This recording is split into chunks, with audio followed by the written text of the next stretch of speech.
Hey,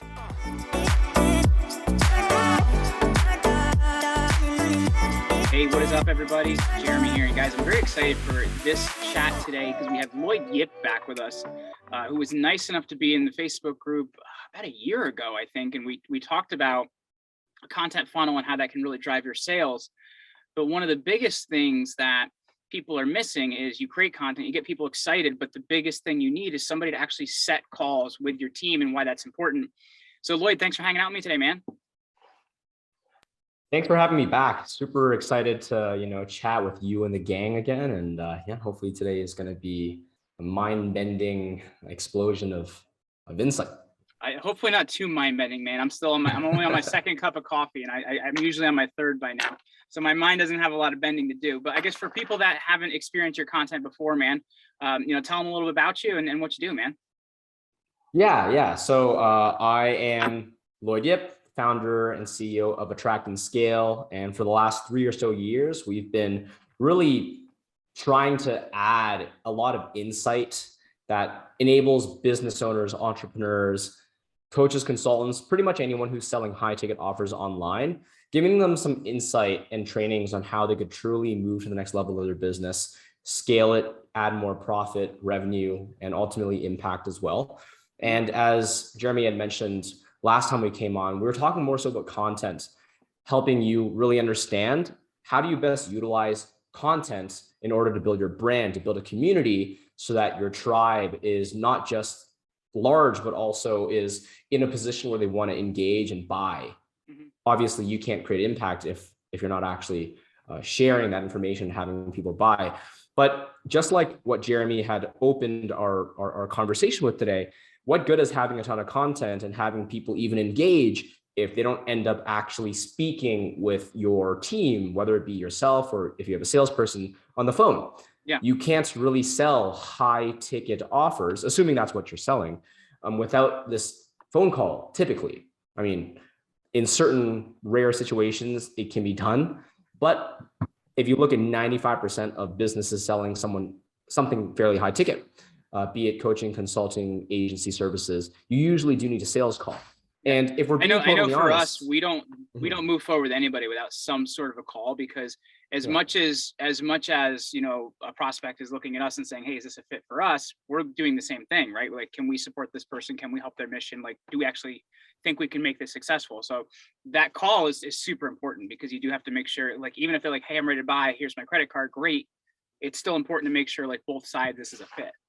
Yeah, I mean, actually, I was a client of Jeremy's, and I still remember Drew, who jumped on a call with me in order to disqualify or qualify me before I ended up signing up for Jeremy's program.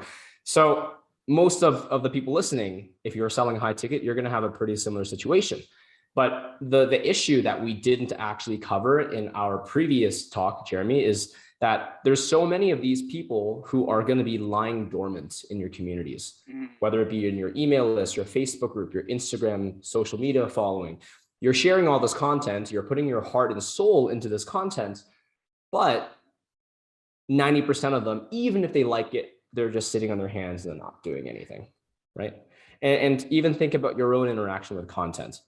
You are probably listening to this podcast and thinking, oh, Jeremy is such a great guy. His voice is so soft and soothing. Thanks, I learn something from him every single time I dial in. Yet, how many of you have actually booked a call with Jeremy's team? And that's very true, because like, think about it, like even just your Instagram feed, right?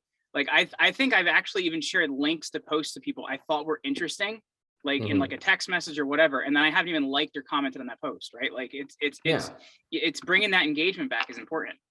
Yeah. So the realization that I made a couple of years back was like, of like, say 100 people who see my content and like it. And I don't even mean like it by they click the like button. They might just like it in their head. Like me, man. Yeah. Like 95% of them will not actually take any real action. They're not going to be the one who's proactively hitting up Jeremy over email or finding his call booking link to schedule a demo. even if they would be a good fit, even if they're in their back of their mind thinking, oh, you know what, that could actually be pretty interesting. Because people by their nature, the tendency is to just like chill and let things come to them. Now, why are setters important? Well, maybe I should explain what a setter even is to begin with. I think it's the more basic is going to make sense to people there, because like Yeah, for people listening, like they may be missing this in their business and not know they're missing it. You know what I mean? exactly. So an appointment setter, or in the software world or the agency world, they're also called SDRs, sales development representatives. So they go by different names, and frankly, it's just semantics, doesn't really make a huge difference. The more important thing is what they do. And what they do is they are actually starting conversations with your community proactively. And those conversations are what allow you to maximize your call bookings. So a couple of use cases, I'll just throw them out there, and some might be relevant to you, some might not be, right? But the point is that setters and SDRs can be quite versatile. So one use case is, in Jeremy's case, he has a Facebook group with thousands of people. A lot of them are listening on the live streams, for example, today, or just checking out his content. They love it. Well, Jeremy actually does have a setter. He was telling me actually before we started recording, and his setter proactively starts these conversations with all the people in his group. Whether or not they are, actively DMing Jeremy, the setter will actively DM them first. Yeah, because I don't know about you, Lloyd. Like, I don't mean to be a dick, but a lot of times I just don't see my DMs. So like, it's you definitely need that help there. Because I know, like in LinkedIn before, I'm like, hey, I've seen people message me like, hey, I'm ready to work with you guys. And like, when we didn't have a setter, those things were a real problem, because now that person's actually like looking for that, they're handling that, they're hopping on the phone, I'm getting them on a call with me. And when you're busy, like you're just not thinking with those things. Like I don't get back to friends in Facebook Messenger. Yeah, it's not intentional. Busy people, they have a lot of different things on their plate, right? You being one of them, myself, and a lot of our clients as well. So like if we want to really maximize, and that's what we said earlier, like a huge percentage of the people who are engaged, they're not proactively talking to us. So we have to speak to them. But then you end up seeing that even though this is a really good and important thing to do, it's going to maximize our call booking. It's going to turn a higher percentage of our audience into closed deals or booked calls. A busy person like Jeremy can't do it themselves.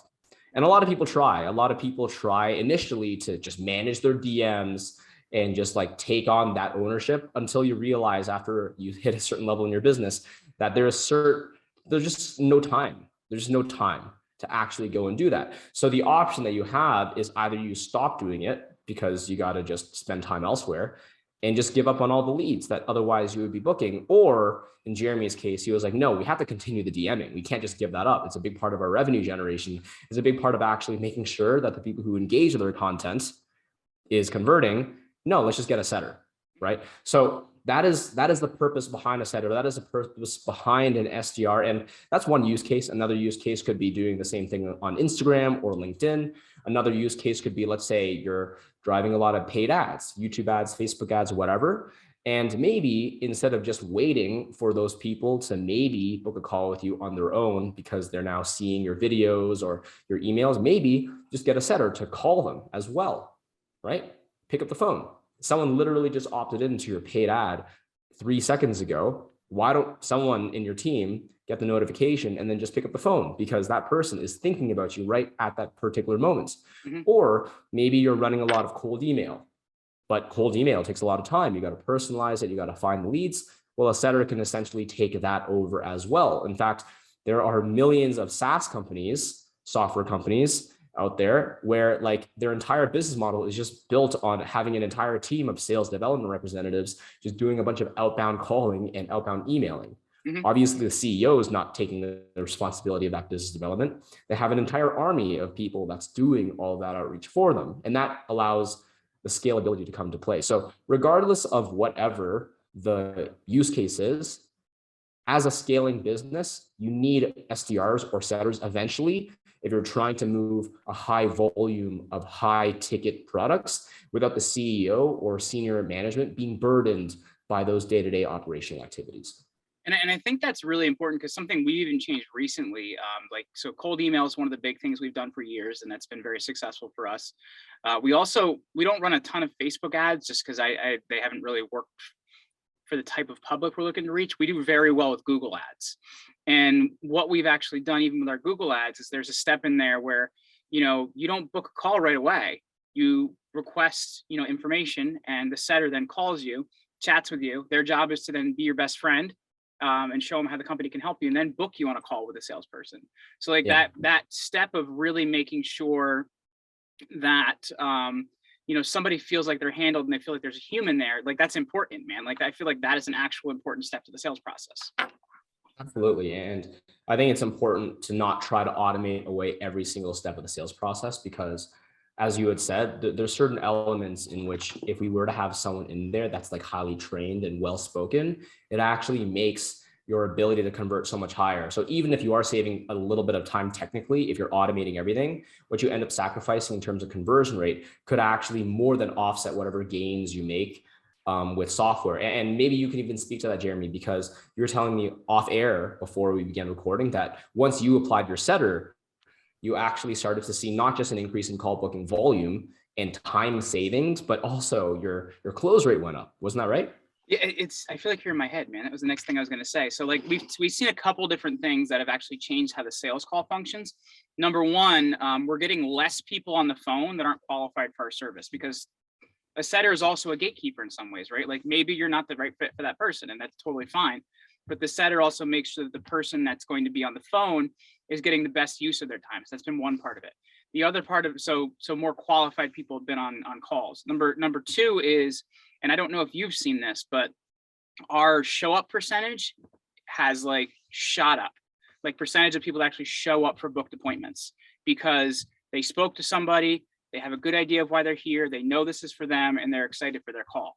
So our show up percentage has changed. But also at the same time, like I'm thinking of two calls recently, Larry.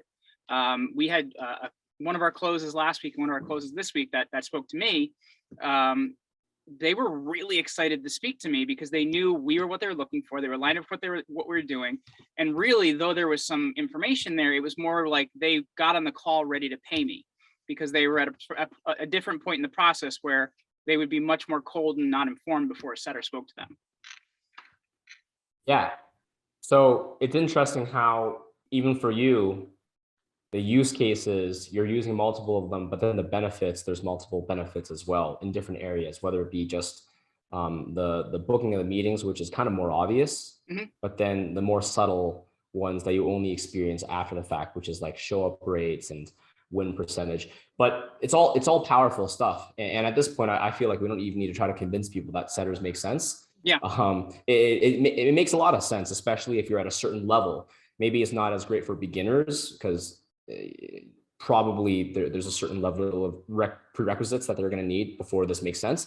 But especially for anyone who's already building an established business into the multi 5 figures, even 6 figures a month, it's almost like a requirement to scale beyond that. But here's the thing that I hear a lot, right? Because we work with a lot of clients that are trying to onboard setters, clients that either are trying to do it for the first time or people that are trying to do it properly for the first time because they failed in the past. And the things that we've noticed that usually get in the way, there's a few. And let me just go through them really quickly. First of all, I think there is a mindset that needs to shift before someone can effectively adopt a setter. Anyone who's been like a solopreneur their entire time, last couple of years, you end up falling in love with the business that you've built. It's your baby. And a lot of the time is like, since solopreneurs are taking on so much of the operations, once they're asked to start to give up some of the operations, there's a lot of resistance. It's like, no, I can do it better. Or maybe a setter comes in and they start micromanaging the setter because they're like, no, it's like, I would do it like this. So like, I think to a degree, before an entrepreneur can fully commit to this strategy, they have to like make their mind reach this level of acceptance that, you know what, like in order for me to scale, I have to take a step back for certain things. And if they can acknowledge that and respect that as being part of the process, that's kind of an important key. That being said, it's not the only thing. I think once you're coming down to the nitty gritty of how do you build like a setting function, you don't need to necessarily start off with an entire SDR team or a setting team, right? Like once upon a time, a team of 10 setters started as one. So to Well, and at even the get same that first. time, that allows you to kind of figure out, like, because I think one of the hesitations as well is people don't realize like where a setter is going to fit in their process. And it's Yeah, much easier to kind of build that initial process with that first person. Like, like when exactly. we brought in our first setter, I was basically like, all right, here's the phone, man, cold call our database. And that's where we got started. And then we kind of Yeah. built more functions for him in between that. You know what I mean? Yeah, absolutely. And it's actually recommended that even as a larger company, if you've never brought in a setter before, probably don't bring on that many at Mhm. first, because like it ends up being quite risky. One or two is like enough. And then if you can make that first setter or those first two setters profitable and reliable and mostly self-sufficient, then yeah, like you can probably justify bringing on more. But keeping it kind of on low key in the beginning is important. And that's when you can really hone in on the individual components that can make a setter function work, right? Like, first of all, how do you even hire? How do you source? Mhm. I think a mistake that people often make when they try to bring on a setter is thinking that a VA can do it. A virtual assistant, let's be very clear, highly important to most businesses, but understanding their limitations is critical. They are better for like very mundane, repetitive, non-skilled tasks Mhm. that if you can even make a step-by-step documentation of how they can do it, they're usually going to be quite good. But a setter is not like that. A setter's got to actually have conversations. They have to have sales skills. They have to be able to communicate with nuance and understand the things that the client or the prospect is saying. So to try to get a VA to do that is a mistake. And I've seen so Mhm. many entrepreneurs who, because they're trying to save money and they know that they can get a VA for the $3 or $4 an hour, they end up actually wasting a ton of leads Yep. that a setter would not have wasted. A setter could have taken those leads and they could have turned it into like $50,000, $100,000. And all a VA does is burn through those leads because they don't actually know how to manage those conversations. So that's a huge mistake. That's a really How good do point you, too, because we tried that yeah, first and it wasn't really what I was looking for. And I know every business is a little bit different, but for us, I found that it was important to have like part of the setter's job be a phone step. yeah, And with a VA, since a lot of times English isn't the first language and things like that, it just may not be the right fit for that job. So for us, it was really important that that person was not a VA, that that person was, had some sales skills, had some phone skills, things like that. yeah, we actually had the same problem as well. Long before we built our setting, done for you business, we had experimented with like having VAs run the function. And after a couple months of just headaches and really getting nowhere, as soon as we brought in our real setter, our first real setter, Luigi, uh, he more or less doubled our business over the course of 2 months. It was a pretty phenomenal experience.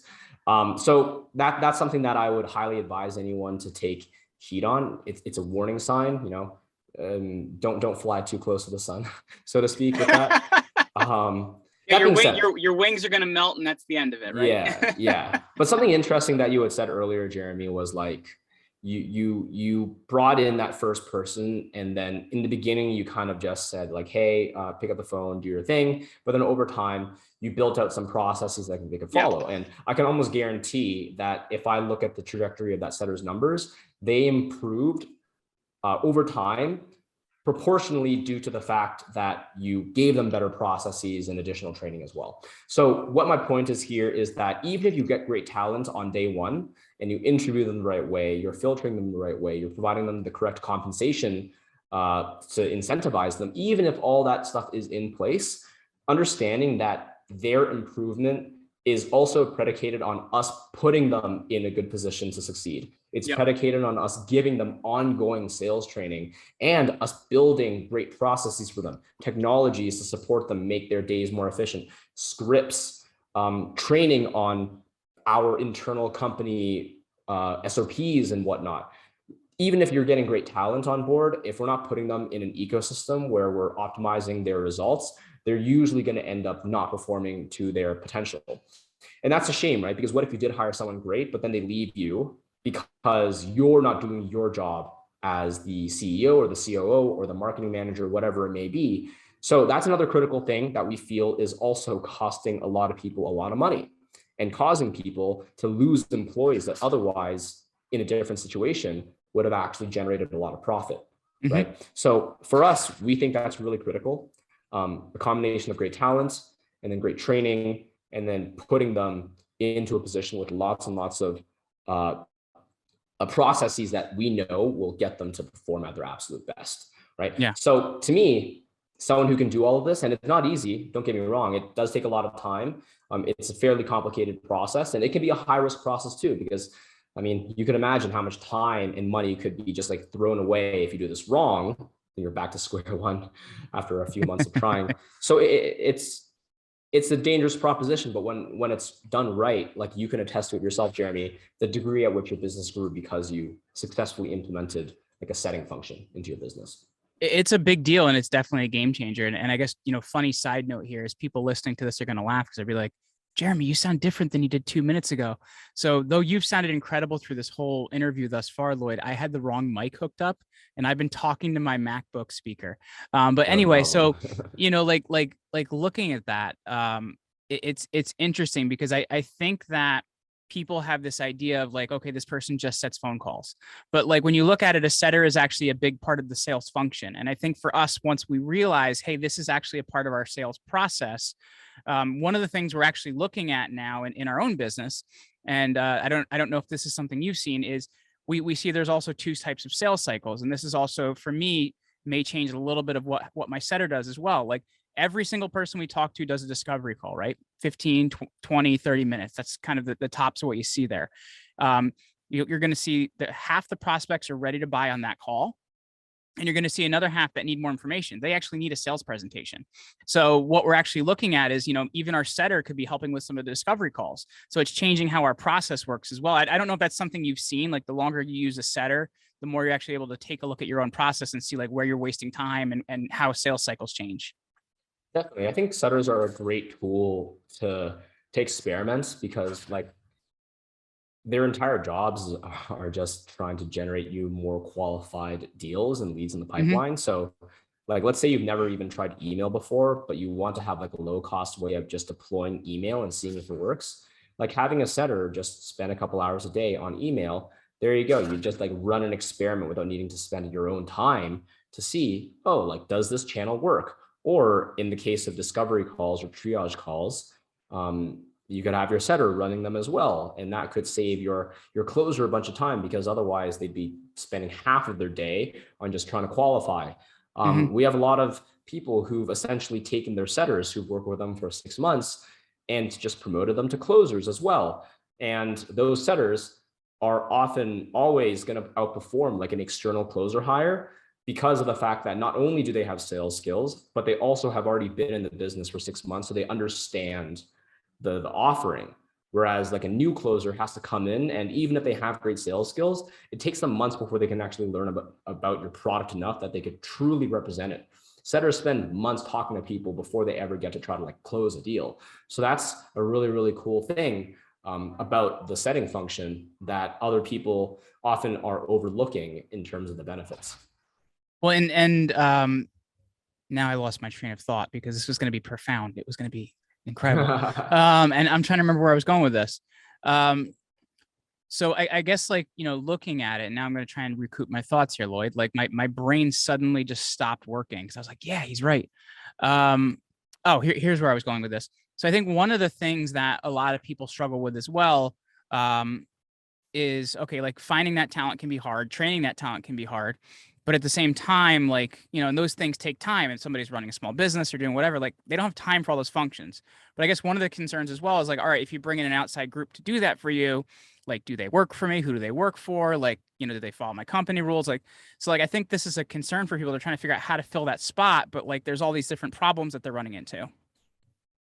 Yeah. So that actually is the genesis of why we built the business that we built.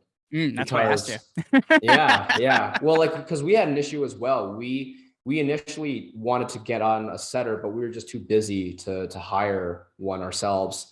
And frankly, we weren't like entirely sure about how we would even go about doing that.